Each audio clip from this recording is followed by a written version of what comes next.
Want me to introduce myself? Okay. I'm Dalia Othman. I work at Tactical Tech Collective, and I am the gender and tech coordinator there.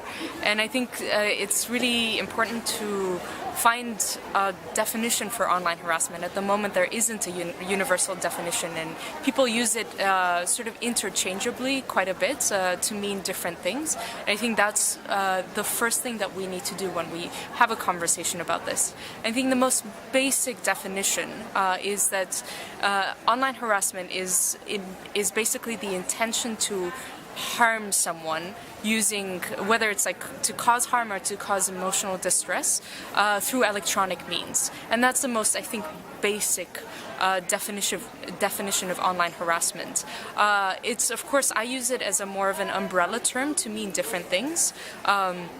Online harassment includes cyber bullying, which is a term that has actually is being used by mainstream media and by scholars to focus on teenagers, but it also affects women. So it's the basic form of bullying, which also happens offline, but it's also using technological means. So it could be bullying someone through email, bullying them through Twitter.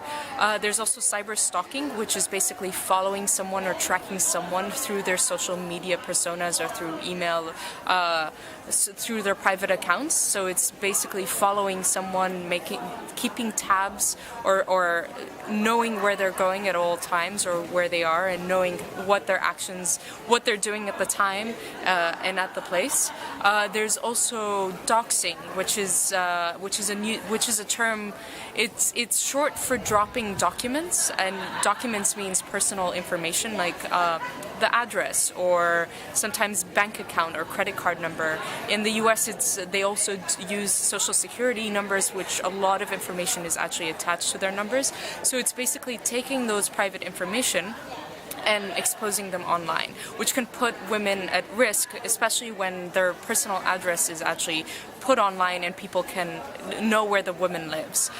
There's also swatting, which I think is more common in the US, less so maybe in Europe and the rest of the world, where people send special police SWAT teams to women's homes, and that can cause lots of harm, because when you have your door broken down and you have this like full bullet armor sort of like police walking into the door, it causes a lot of psychological and emotional distress.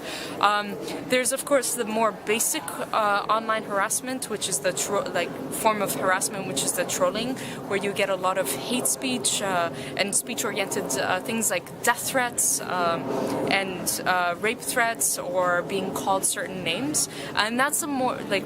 No, I don't want to say it's one of the basic. It's very common, and it's talked about quite a bit. And it's right now it's called trolling, but it's also harassing in a sense. And finally, I think I want to talk about the revenge porn, or as a lot of people are pushing to call it, non-consensual pornography. And that, because revenge is not always the sort of main objective behind exposing women. And it's basically taking very compromising pictures and videos and exposing them online. So it could be from a lover, from a former lover or partner, but it could also be from strangers who are trying to compromise these women. And so they take these sort of private images and videos and put them online, put them on porn sites.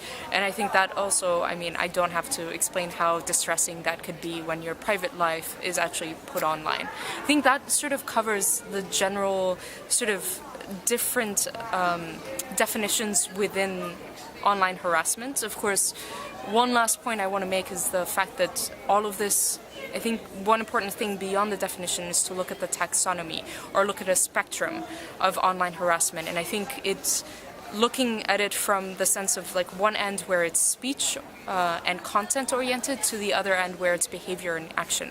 So we could have harassers going online and talking and attacking women using content and speech, and then on the other hand it's more action, like the non-consensual pornography, like releasing private information and data of women online and causing a lot of harm by doing that, whether it's personal or even within their careers and such.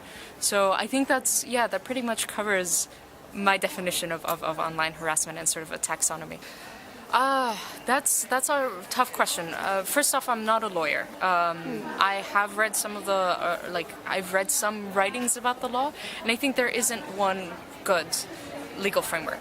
I don't think it exists. I think there are different countries who are trying to tackle it from different angles. So in the U.S. now you have a number of states that are passing revenge porn laws, but and some that pass cyber stalking, but some other states don't. And it's not a federal one, so it's not all inclusive of the entire United States. I think there are interesting laws maybe in Germany around privacy, some in the UK where they just recently passed a series of laws, and I would look at that. But honestly, I think one thing to look out for, beyond just looking at the laws, is to avoid taking laws that are focused on the physical world, on the offline world, and try to implement it on the online. Because let's say a law in Serbia is passed on stalking.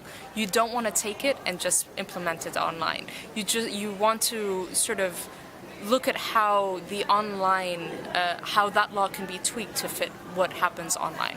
So I think that would be my suggestion.